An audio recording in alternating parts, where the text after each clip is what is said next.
All right, guys. Welcome everybody to Spill Your Sauce, episode 2. My name's Jay Longo. We're here with Zypitano. So today we have 1 hour where we'll get to know the guest. We'll get them to spill some sauce, talk a little bit, get to know Zippy a little bit more. We're going to open up some of the project files of their most successful work, go through it, see how he made it, see what's up, get some sauce from him. But yeah, so on this episode today, we have a 4-time platinum producer. He produced one of Rod Wave's top hits, Rag to Riches. He also did Petty 2 by Lil Durk and Future off his latest album, 7220. He's a young and upcoming producer signed to Hallwood Media alongside Murda Beatz, and he's here to tell us and show us what he's about and how he does a lot of his main projects. Zippy, how are you, man? I'm doing great. How are you? Another day, man. Another day. You wanna tell some people a little introduction of yourself? Say hey. Yeah, I'm Zypitano. That's quite a complex name, so you can call me Zippy if you want. I'm a 4-time platinum music producer, sample maker, and graphic designer. I've produced for the likes of Future, Lil Durk, Lil Baby, Rod Wave, Lil Uzi Vert, NLE Choppa, Lil Keed, Lil Goddard, and a lot of other people. We're here on Spill Your Sauce. I'm excited to be here, grateful to be here, and I hope we spill some amazing sauce, and I hope people actually learn and enjoy the stream. Sauce, how did your first big break happen? So, as crazy as this seems, my first big placement and it becoming a hit all came off of a sample that I made back in, I think, 2019, if I'm correct, or 2020, I'm not sure. So, I got into making melodies and started networking, and I soon realized that making the melodies is the easy part, but getting it out and getting it to people and actually getting work done with it is a much harder part. And, it was just that everyone was just hitting up each other on all social media and everywhere else and be like, yo, can I send you samples? Yo, can I send you samples? And realistically, if you see, if a big producer is going to get hundreds of those messages, there's nothing that he's going to do to open up your message. So I knew I had to find a different way to break through that cycle and then, make them want to open up the message and be like, yeah, I want to work with this guy. So around the same time is when I had the trial of Photoshop and I started learning, like, just, experimenting my ideas and visually representing them through Photoshop, like, just making cover arts and concept arts and stuff. So what I did was I would hit up big producers or people who had connects or people who I really wanted to work with, regardless of whether they were big or not. And I would be like, yo, let me offer you free artwork for your kit or a song or an album or anything. And I just really like your stuff. I just really want to make something for you. So I started doing that and everybody started responding. Because you see, everybody's offering samples, but then when you offer a design, that's more like a custom thing that you exclusively make for one person. Realistically, it has higher value. So that's what I did. And I hit up a bunch of people from the industry, a bunch of big YouTube producers. And that was an easy way for me to start working with them. And over time, they were like, yeah, this guy's good at graphics. Let's check out his music as well. And I didn't even have to initiate anything. And people themselves, most of the times, were like, yo, send some samples, let's work on music as well. So the first song, Rags to Riches by Rod Wave, I worked with a very far co-producer of mine and a very good friend of mine. His name is Day6 Beats. So I offered him free artwork for one of his loop kits, and he was more than happy to accept it. And I've just been working with him, and then I started talking to him a little bit more. And over time, I was like, yo, can I send you some samples? He's like, hell yeah. And then I sent him samples, and I think he cooked I sent him a pack of 30 samples, if I'm correct. And this was the first time I ever sent out samples. And from that pack of 30, I think we cooked 4 or 5 beats, all bangers. He sent them all back to me, and I was like, yo, these are some of the hardest beats people have done to my loops. I was mind blown. And then he uploaded it to YouTube, and I think about 8-9 months later, it had about, if I'm correct, 14,000 or 15,000 views. Next thing we know, I think in the last week of March in 2020, I get a text from Day6 at night on a Wednesday, and he's like, yo, we got one on Rod Wave's next album. And I was like, what? Yeah. I was flabbergasted. Yeah. How old are you at this time? I think I was 17. That's crazy. Is the beat still on YouTube? It's not. We had to take it down. Damn. Did they ask you to take it down before it came out or no? I'm not sure, but we just took it down. I think it's just for safety reasons. We don't want people ripping it off and stuff. Let's dive into it. So you did the sample on this? Yeah, I did the sample on this. Did you touch any drums on this or no? No, this was all Day6. Sick. I wouldn't have wanted to touch the drums anyways. All right. Let's okay. So let's see. I guess let's just play it out first. Let's hear the full. Let's just hear the sample first by itself, and then maybe you can dive into like some of the VSTs and stuff that you got going on there. So.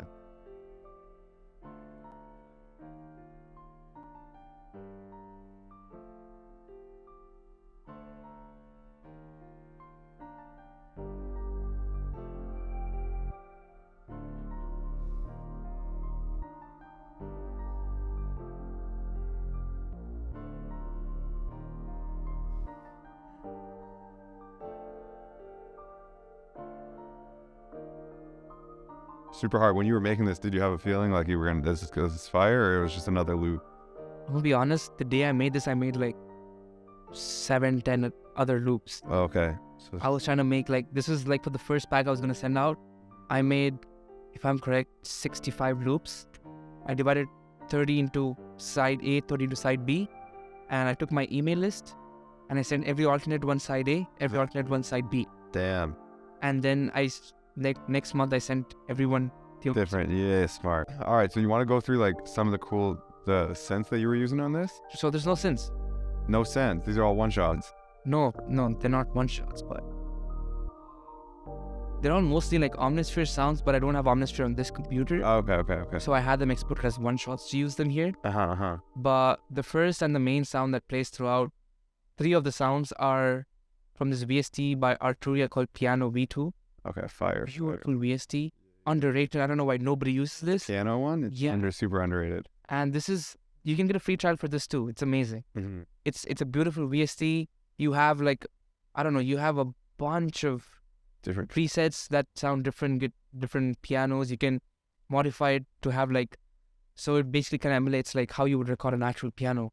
So you can change the way the mic is positioned. Sick. You can have the thing opened or closed with the lid of the Sick. piano. You can change, you can EQ it. You can do everything on here. It's a beautiful VST, but nobody uses it for some reason. At the time, I had like a wish list kind of thing, like, you know, my goals for 2020 Yeah. and 2021. It said, get a song with Future. Crazy. So, I think it was iRock. iRock goes live on his Instagram, and he doesn't have a lot of people in there. I think it was me and a couple of other people only. I'm like, yo, what's up, what's good, you know? He's like, yo, Zippy was good. And he's like, yo, we got one with Durk.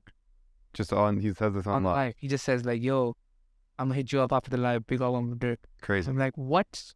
Yeah. I was shocked. And then he ended the live, and then I messaged him. I'm like, yo, you said on live we got one with Durk? He's like, yeah, we got one with Durk. He said, you know anything more about it? He said, no clue, but we just know Durk recorded one of our beats. Insane. I get a call from Danny.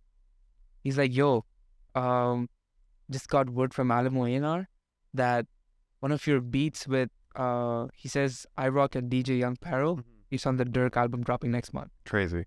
1 week before the album drops, he releases the track list, and then the 5th song, Petty 2, Lil Durk Future, and then iRock is like produced by iRock, DJ Young Paro, and Zypitano. Oh. And I'm like, what? Crazy. Future? Go. That is insane. Yeah. So you showed us this project. Could you mind opening up Petty 2 as well? Yeah. All right, cool. What's some of like the go-to VSTs at the moment? Like, we know you use Piano V2. I saw you open up Analog Labs. A bunch of homies from Toronto have kits and stuff on there, which is super cool. Some fire ones. No Analog Lab. No Analog Lab. But Piano V2's from the same... It's Arturia, so you get it in the Arturia bundle, but I got this alone. Oh, okay, word. So I got this in 2019 when the Arturia... I don't know if Arturia bundle was there back then, but then I just saw a video where people would show free VSTs, and this was the ones on there. Sick. I was like, yeah, I gotta get... Sick. And then are you still... What's your go-tos like at the moment, if you were to say? At the moment, I'd say from the Arturia bundle, CS80V, one of my favorite VSTs ever. Sick. Beautiful sounds. Yeah. I think it emulates an actual vintage synthesizer. Sick. Yeah. And besides that, I'm gonna spill some sauce. I love sub basses. Okay. Like, you will not find a single sample that I make without sub bass. Fire.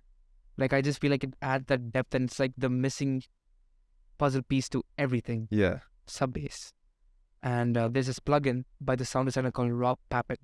Okay. He has this plugin called Sub Boom Bass 2. Sub Boom Bass 2. Yeah. Nobody knows about this plugin. I fuck with sub basses too, and I don't know about it. Yeah. And this has like bass sequences, bass arps, synth basses, and you can sound design your own basses. Let's open this up. So what's going on in this one? Are you same thing, just sample, or do you get some drums on it? This is just samples. Sick. So all my placements are off of samples. Sick. Because I feel like that's the easiest way to get placements, like to work with people. Mm-hmm. Like recently I've been getting more into like working with people and doing drums together. Okay. Which is a more fun experience in my opinion, because I love doing drums way more than making samples. Okay. But then, it's what it is. Okay, let's hear the sample one more time. Make sure the level's all right before you dive into it.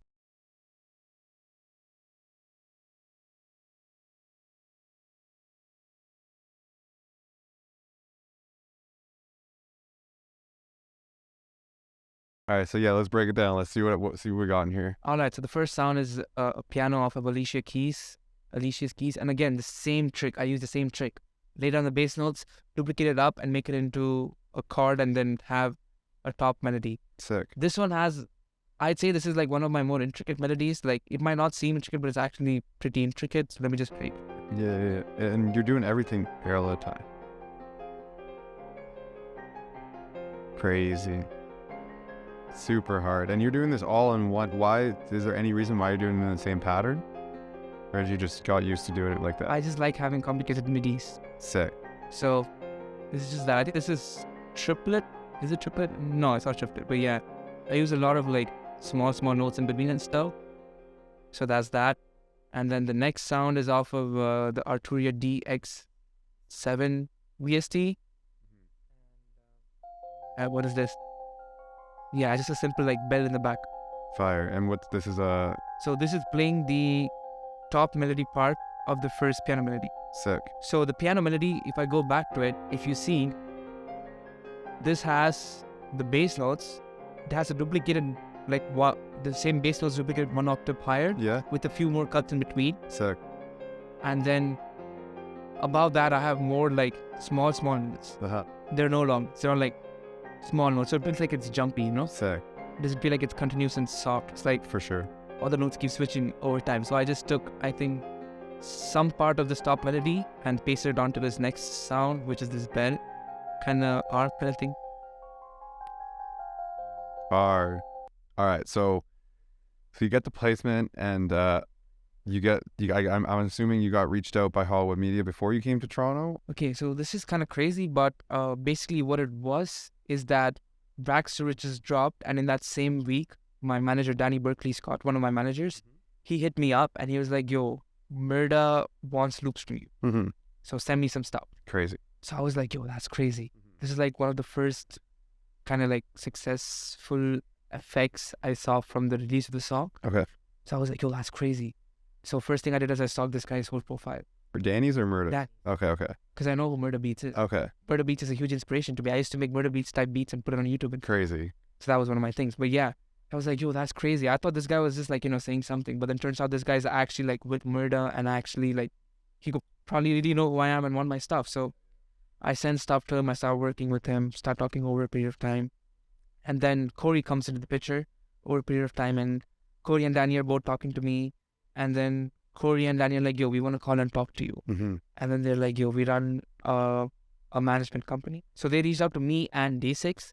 So I would talk to Day6 as well and see like, oh, they're trying to manage me. What do you think? And they try to manage him. So they first reached out for samples, and then after you sent some stuff, they reached back out and they're like, "Yo, like, how do you," or was it initially like samples, and then the next message was like, "Yo, do you need?" Nah, so there was like a bunch of talking, and like they tried to get to know me and stuff. It was like very nice. I didn't feel like they were trying to like, just like, "Oh yeah, sign this kid." I didn't feel rushed. So I was grateful for that. And then they were like, "Yo, we wanna manage you." And we're gonna swift through some samples on here. All right, so we're on waves.com right now. So basically you have a bunch of samples on here. I think this is the explore page kind of thing. I don't know. I think these are the samples that are popping kind of right now or something that they're showing to me. But you have filters here where you can choose the tempo, the key, genre, what kind of instrument you want in it. What is the format? Okay, what kind of files, licenses, dates and stuff. So you have complete freedom to like search and get exactly what you want. And I think they have a bunch of people uploading this stuff on the site. So you have a lot to choose from. Yeah, so let's go through them. Let's go through some. So I'm going to try to find something that's energetic, So when I make beats or anything, my go-to thing is to have energy. Energy in the sample, energy in the beat, you know? For sure. Energy in the sense that when you listen to it, you want to like start dancing.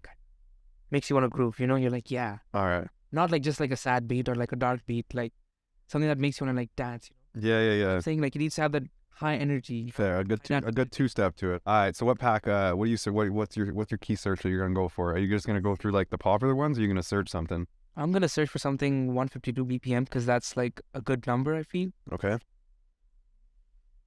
52 to 152. There we go.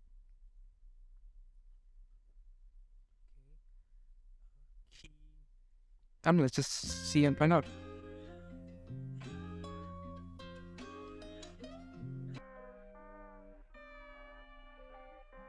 Ooh. Are these all from different packs or They're all pack? from different people. I just searched up 152 BPM. Fire. Just going through what is there. Okay, this is fire. This one's hard. This is the one? Yes, sir. All right. This is the sample. This is by Piso. Sorry if I'm saying your name wrong. Okay. Downloaded it, and we're in the DAW. All right. So we have the sample loaded up in here. And the first thing I do with all my samples is I bring it in. I match the project file to the tempo on the sample. So this is 152. I've set it to 152. Once I do that, I open the sample and then I click on mode and change it to stretch. So if you do this, you can change the tempo of your project and it won't change the tempo of the sample. So like it's a 152 right now. Let's say I want to bring it to like 90, let's say. Suppose I bring it to like 92. So it's still the same. Hard. So it doesn't change the time, like signatures of it. It just changes the tempo of the project. For sure. So it just plays it slower. So that's what I do. But yeah, I'm going to keep it at 152 for this. Yeah, so I go on the mixed track assigned to the sample and then I put an EQ. I just have an EQ on there. I don't do anything as of yet. I do it later if I need to change something. And then I use Goodhertz Megaverb 3. And I usually put it between like 15 to 17%. Just to reverb on the sample. And then I use this free VST called Wider by Polyverse. Fire VST, actually. Yeah, it's fire. I just put it on 40%. So the sample goes to the side, kind of. I don't know what the term is. I think stereo mono or something. Yes. Yeah, so I do that so the drums get in the center. Okay, interesting. Because if you don't do this, then you feel like everything is clashing. Even if you mix your levels properly. Yeah. From what I've seen. Fair. So that's what I do.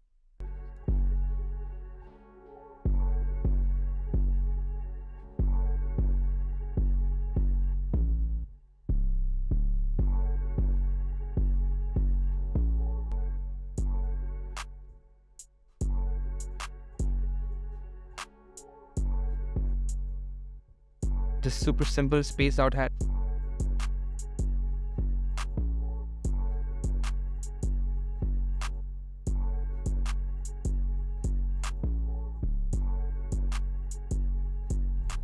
Okay, so all right, so you got a good little pattern down and stuff. Like you could say this is probably like a decent. This is pretty good. This fire beat right now. So if you had to finish it out and arrange it as fast as possible, could you do that? Let's say we'll give you like 5 minutes. Let's see as fast as you can go, or as fast. Set a timer. You want a timer? All right, let's get a timer. It's 5:52. Set a timer. I don't want to see the time. Set a timer. All right. So we have hats down, 808s down, and clap down. You want a 10-bit mid-beat? Next thing, not right now. I gotta focus. Then no time. I'm gonna Go for it. So the next thing I like doing with a lot of my beats is I stack the, I layer a snare with the clap. Gives it a little bit extra bounce.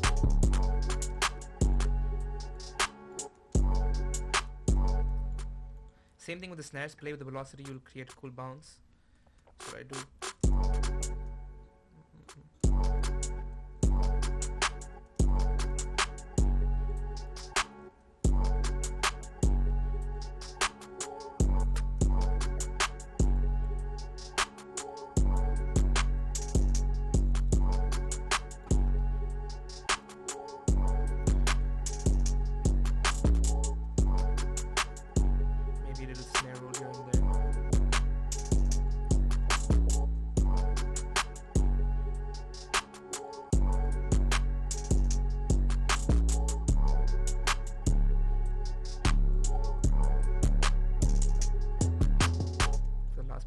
have like a snare roll staircase thing where it's like 4 different snare rolls that repeat, but each of them come from a high note to a lower note. So that, and that, and that.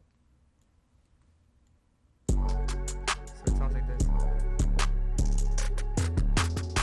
Hard. Yeah, super simple, bring the velocity down.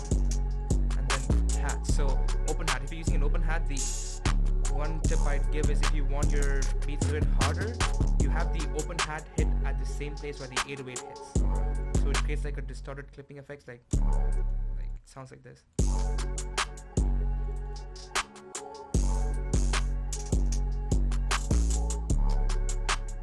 Super simple, you know.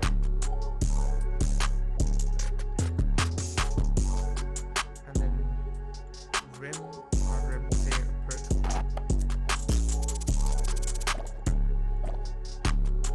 That's the sound effect.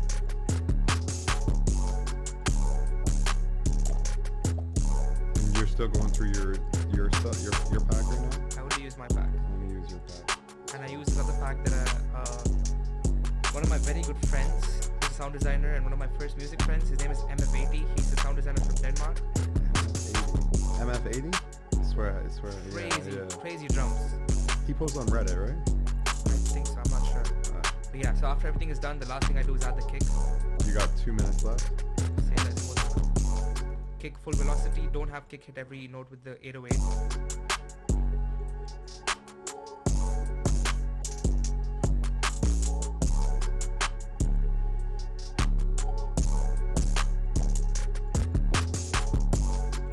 Last thing I do is I check if the 808 is off key, just to be sure. You know, you never know. Yeah. And what are you doing there? You're throwing it.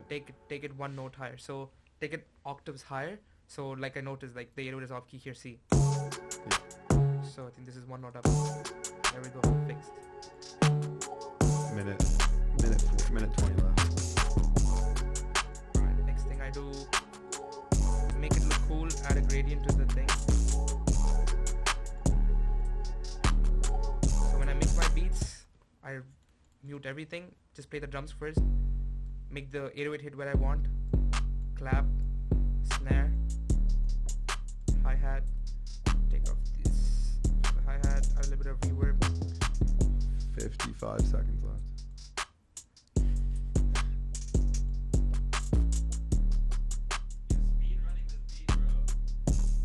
And then just the kick at the end, bring it all down, and then adjust with the melody and see if it sounds correct. Perfect. And then now we arrange. So to arrange, Don't even 30 seconds. okay, you split your channel. You have everything coming like this. You always create drops in your drums. So I have no kick in the starting, no snare in the starting, and open hat just hit 1 time. So that and that. So it sounds like this. Another thing I do is I add like a few partial beat pauses kind of thing in between. 5, 4, 3, 2, 1. 5 minutes is up. There we go. That's pretty much the beat. This is a fire beat. Super simple, you know. Alright, Zippy did the beat. We got the beat from waves.com. One more time, what was the sample called, if you want to shout it out? Orlando, 152 BPM by Piso. Yeah, shout out waves.com and keep working, you know. Enjoy. Just make music and have fun. Like, it's not that serious. Heck yeah. Whatever comes will come when the time is right. That's it. Until then, just keep working. And don't stop. You heard it first. Alright, we're out. Episode 2. Thank you everyone for tuning in. Shout out to sponsors. Where's the cook up? You guys know where to find everybody. Thanks for tuning in.